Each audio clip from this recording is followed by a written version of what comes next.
Shalom saudara yang terkasih di dalam Yesus Kristus. Renungan hari ini diambil dari 3 Yohanes pasal pertama ayat 9 sampai 14 dengan tema kesaksian yang benar.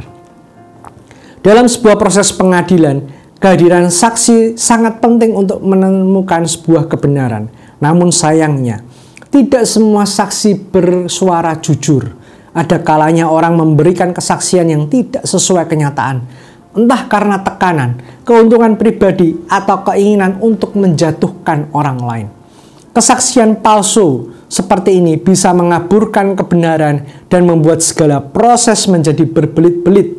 Tapi hakim yang bijak tentu tahu, melalui pertimbangan yang matang dan berbagai konfirmasi, mana yang benar dan mana yang tidak.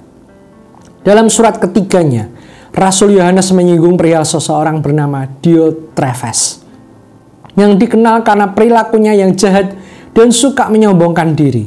Ia menolak otoritas para rasul, menolak menerima saudara-saudara seiman, bahkan menghalangi orang lain yang ingin berbuat baik. Melihat hal itu, Yohanes tidak tinggal diam. Ia menegaskan kepada Gayus agar tidak meniru yang jahat, sebab segala yang jahat tidak berasal dari Allah. Namun Yohanes tidak hanya menegur, ia juga menguatkan. Setelah menyebut Diotrefes, Yohanes selalu menunjuk pada sosok yang berbeda, Demetrius. Sosok ini hidup benar dan memiliki kesaksian yang baik dari semua orang. Bukan hanya dari 1-2 orang, tetapi dari banyak saksi, termasuk Yohanes sendiri. Dalam hal ini Yohanes tidak sedang mengada-ngada.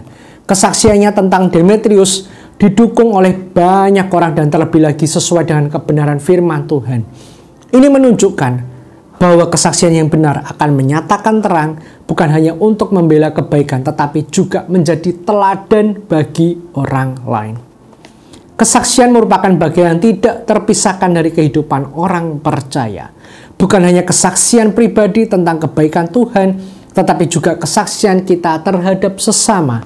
Apa yang kita sampaikan tentang orang lain mencerminkan integritas hati kita.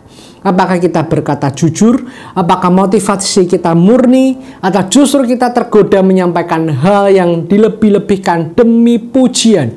Atau malah dikurang-kurangi karena iri hati? Mari kita belajar untuk menjadi saksi yang benar. Saksi yang membawa damai, membangun dan memuliakan Tuhan. Dalam memberikan kesaksian baik tentang apa yang Tuhan lakukan dalam hidup kita maupun tentang kebaikan orang lain.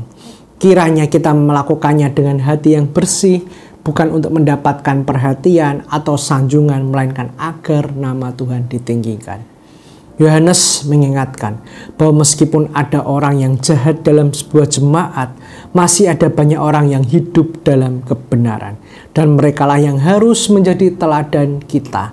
Maka jangan lelah berbuat baik, jangan putus asa karena adanya ketidakadilan atau fitnah. Teruslah hidup dalam kebenaran dan biarlah hidup kita menjadi saksi yang jujur dan terang di dunia yang gelap.